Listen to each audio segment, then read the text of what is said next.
In 1955, Princess Margaret gave up the love of her life.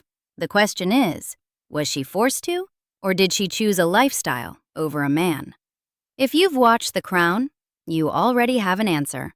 You've seen Helena Bonham Carter's Margaret trapped by cruel circumstance, forbidden by an unfeeling establishment from marrying the man she loved. It's a heartbreaking story. It's also incomplete, because the cabinet papers tell a different story. And so does Margaret herself in her own words, buried in a statement that most people have never actually read. But here's what nobody asks. What about him? What about Peter Townsend, the man at the center of this story, who gets reduced to a romantic prop in most tellings? He had a life before Margaret. He had a life after her. And his story reveals something uncomfortable about the woman who supposedly couldn't marry him. Let's start with the man himself. Peter Woolridge Townsend was born on November 22, 1914, in Rangoon, Burma, where his father served as a British colonial administrator. By the time war broke out in 1939, Townsend was a pilot in the Royal Air Force, assigned to No. 43 Squadron. What happened next would define his public identity for years before Margaret ever brushed lint from his jacket. The Battle of Britain. Summer and autumn of 1940, the Luftwaffe throwing everything they had at British airfields and cities, trying to establish air superiority before a ground invasion. Townsend flew hurricanes into that maelstrom day after day, and he excelled at killing. He shot down at least 11 enemy aircraft, some sources claim more, earning him the Distinguished Service Order and the Distinguished Flying Cross.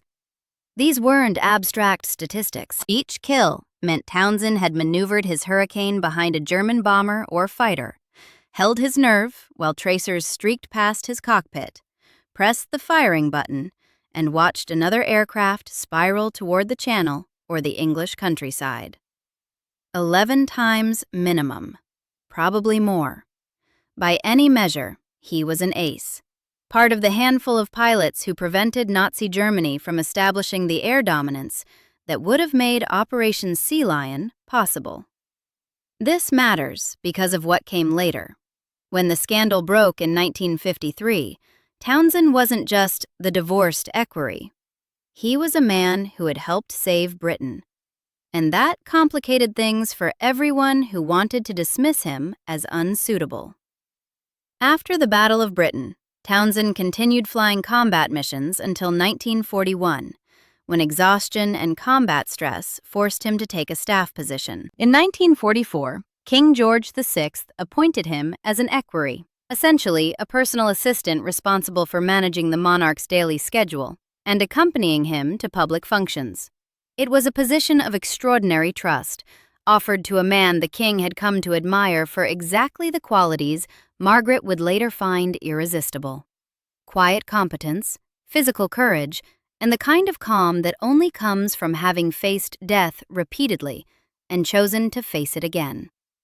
Townsend was already married by then. He'd wed Rosemary Pratt in 1941, and they had 2 sons, Giles, born in 1942, and Hugo, born in 1945. But the marriage was troubled almost from the start. Townsend's royal duties kept him away constantly, sometimes for months at a stretch during foreign tours, and Rosemary resented being left alone with 2 small children while her husband attended to the needs of a king. The breaking point came when Rosemary began an affair with John de Laszlo, son of the portrait painter Philip de Laszlo. By the early 1950s, the marriage existed only on paper. Which brings us to February 1947 and a ship bound for South Africa. The entire royal family embarked on a 3-month tour that year. King George VI, Queen Elizabeth, Princess Elizabeth, and Princess Margaret. Townsend accompanied them as the king's equerry. Margaret was 16, already developing the sharp wit and magnetic presence that would define her public persona. Townsend was 32. A decorated war hero managing her father's affairs with the same steady competence he'd shown in a hurricane cockpit. Nothing romantic happened on that voyage. Not yet. But proximity did its work. Day after day, Margaret watched this man her father trusted implicitly. The king treated Townsend almost as a surrogate son, a detail that would later add layers of psychological complexity to Margaret's attachment. Here was a man who embodied everything she'd been taught to admire: duty, sacrifice, quiet courage. And unlike the aristocratic young men her mother kept pushing at her, Townsend had actually done something with his life. By 1950, Townsend had moved into quarters at Clarence House, just down the corridor from the princess he served. His marriage was effectively over, Rosemary's affair was an open secret, and the divorce would be finalized in 1952, with Rosemary named as the guilty party. Court insiders began noticing things: private jokes at public functions, rides together through Windsor Great Park, the way Margaret and Townsend kept finding excuses to be near each other. Then, in February 1952, King George VI died at Sandringham, and everything accelerated. Margaret was devastated. By multiple accounts, she'd been closer to her father than Elizabeth had been, perhaps because Elizabeth was always being prepared for the throne, while Margaret was simply allowed to be adored. In her grief, she turned to Townsend, who had been with the family through the king's final illness, who understood the strange insularity of royal mourning. And Townsend, for his part, had lost the man who'd given him purpose for nearly a decade. The king's death didn't just grieve him, it unmoored him. His job had been to serve George VI. Now, George VI was gone.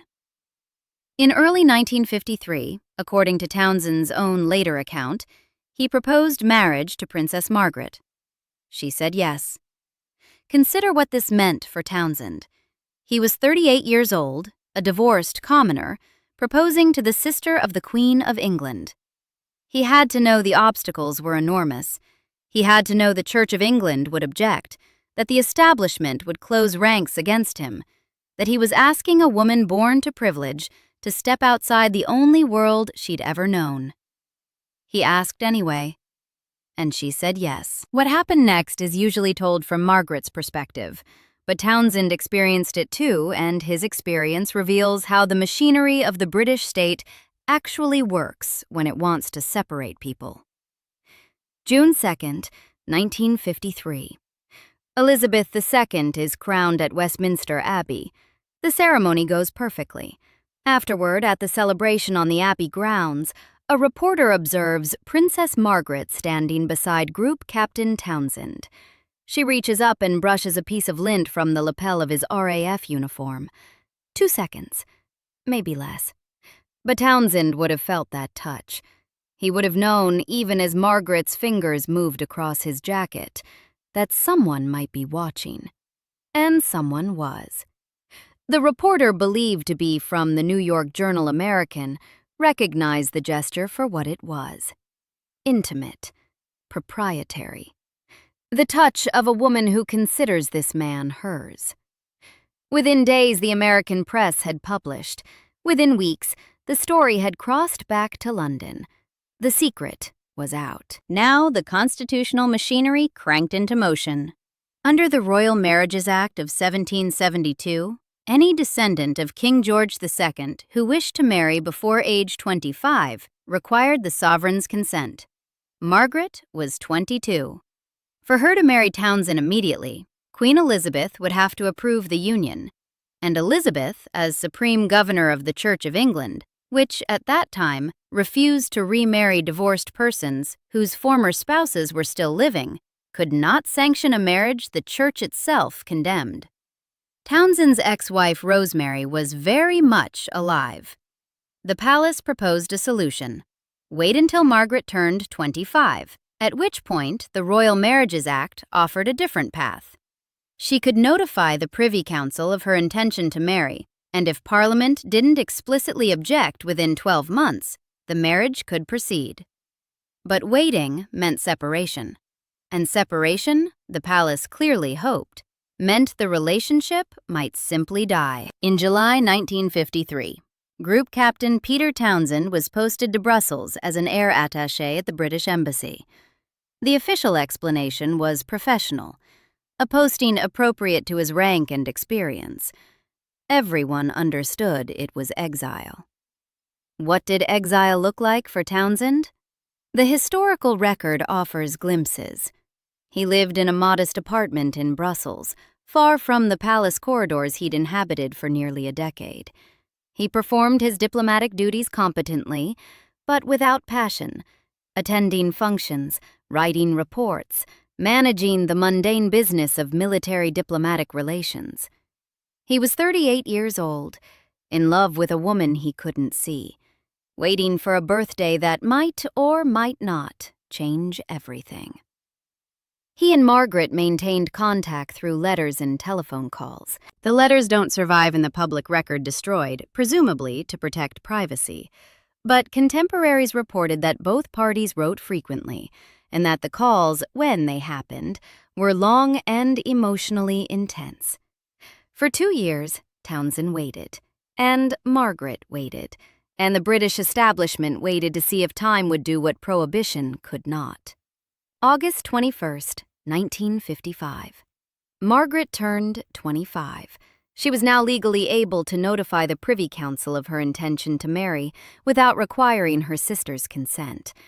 This is where the Crown's narrative and the historical record begin to diverge sharply.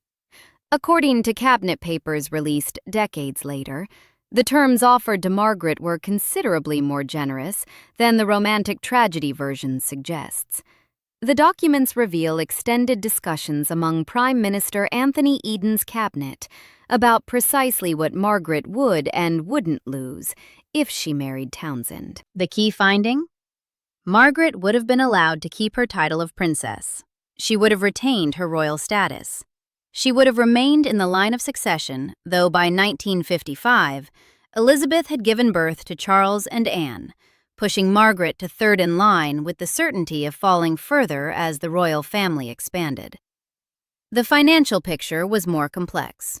Under the Civil List Act of 1952, Margaret received £6,000 annually, with an additional £9,000 upon marriage, a combined £15,000 per year, which, adjusted for inflation, represents approximately £420,000 in today's money. Some Labour MPs argued that if Margaret married a divorced commoner, she should be removed from the civil list entirely. But the cabinet papers indicate this was a minority position. The actual proposal under consideration would have allowed her to retain at least some civil list income. The Eden government's primary concern wasn't constitutional, it was political. A marriage would force Parliament to either approve or reject the union, creating a divisive debate that neither party wanted. The Church of England would be publicly embarrassed. The Queen would be placed in an impossible position, and Margaret herself would become a permanent source of controversy. But controversy isn't the same as prohibition.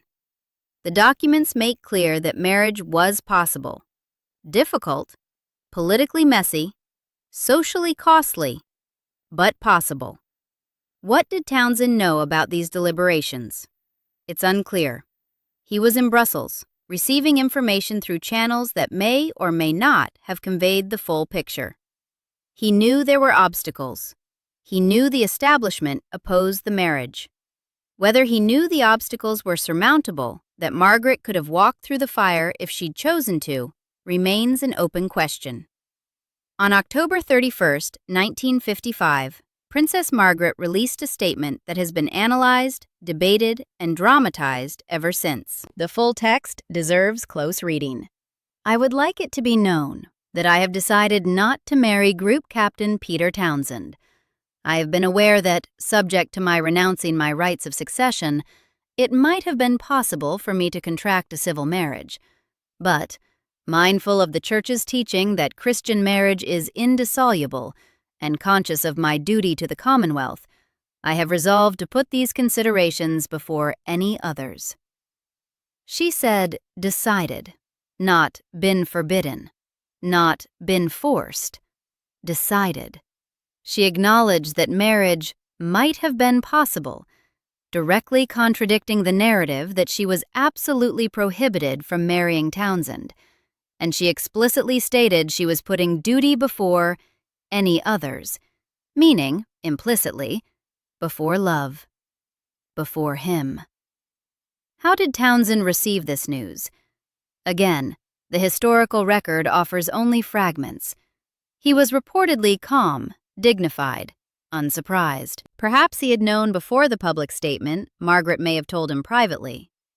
Perhaps he had seen it coming from the way her letters had changed over those final weeks. Or perhaps he had always understood, in some quiet part of himself, that a princess would never actually choose a divorced commoner over everything she'd ever known. What happened next is rarely told, and it's where Townsend's story becomes most interesting. He didn't collapse, didn't drink himself into oblivion, didn't retreat into bitterness. Instead, Peter Townsend did something remarkable. He built a life. He remained in Brussels initially, completing his diplomatic posting. Then he did something unexpected. He left Europe entirely. In 1956, Townsend embarked on a solo journey around the world in a Land Rover, covering over 60,000 miles through 60 countries. It was the kind of adventure that requires both courage and a desire to lose oneself. He drove through Africa, across the Middle East, through India and Southeast Asia.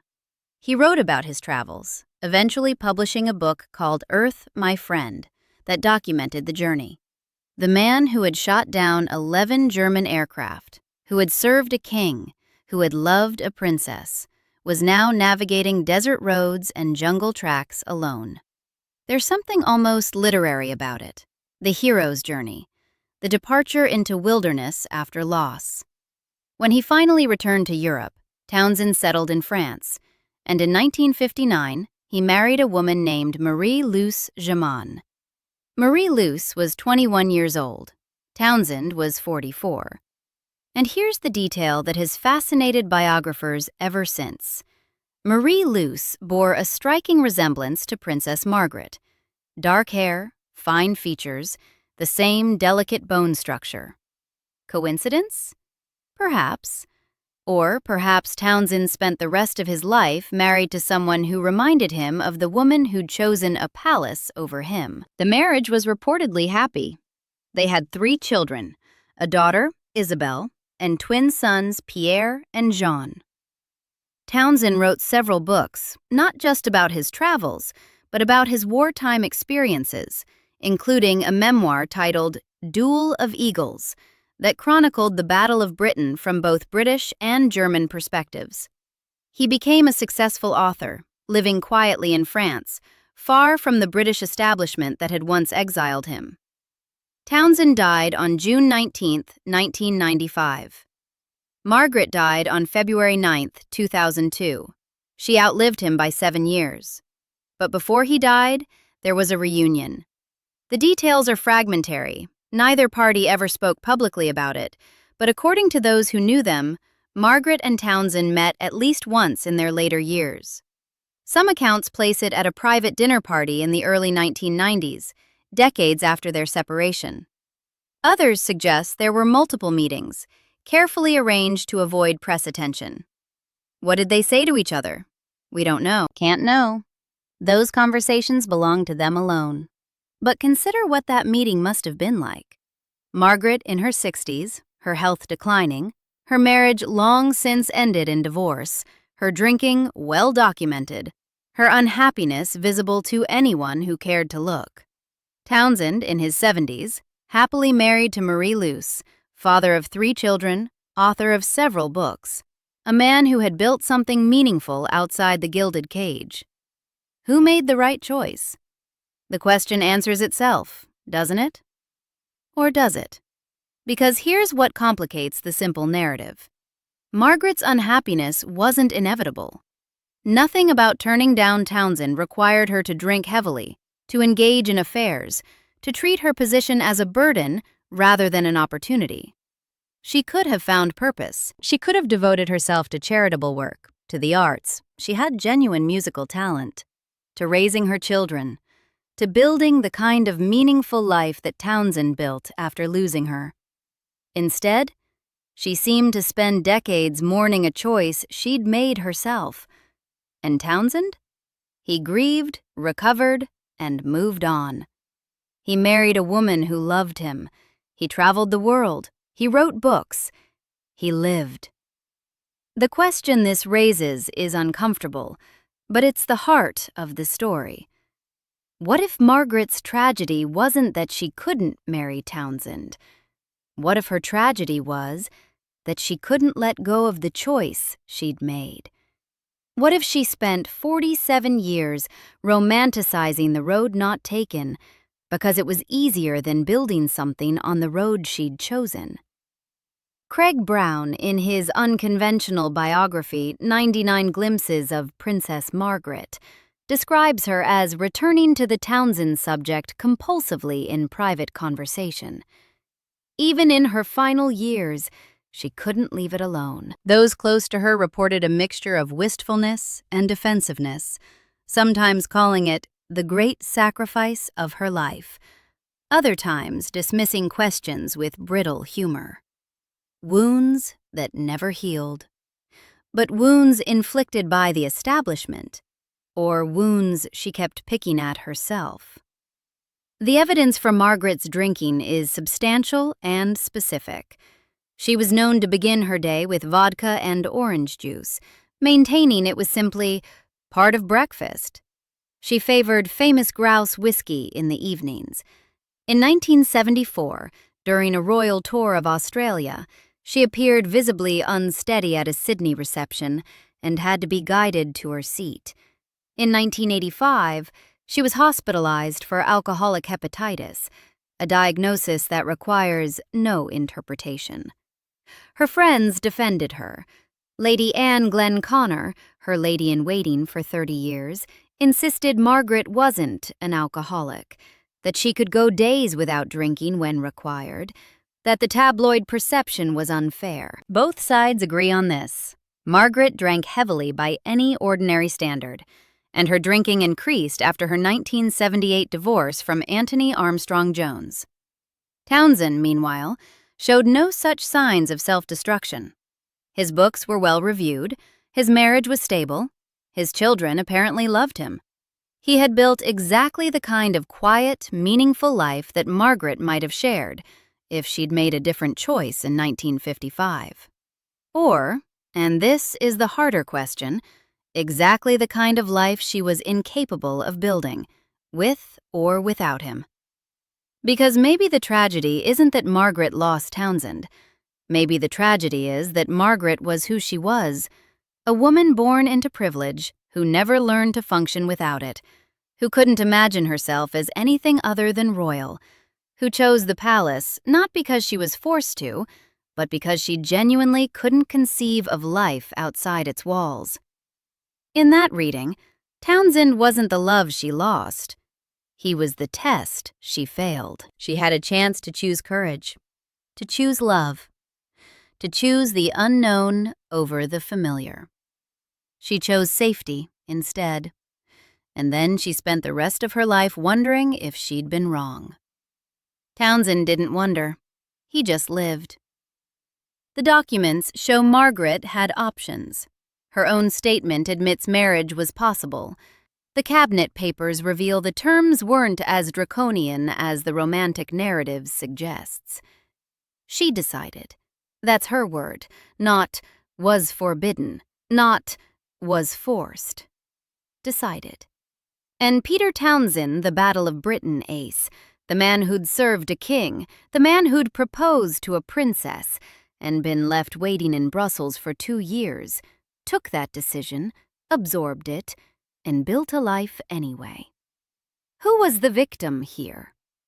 The princess in the palace with her whiskey and her regrets? Or the pilot who got up off the canvas and kept moving? That's the question the Crown doesn't ask. It's easier to tell a story about forbidden love. It's harder to tell a story about two people who made choices and lived with the consequences.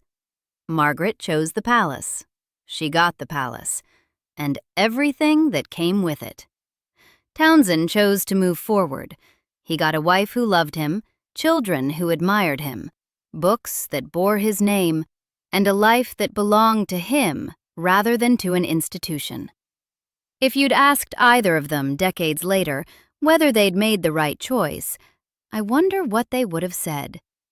I wonder if Margaret would have told the truth. Subscribe for more stories like this.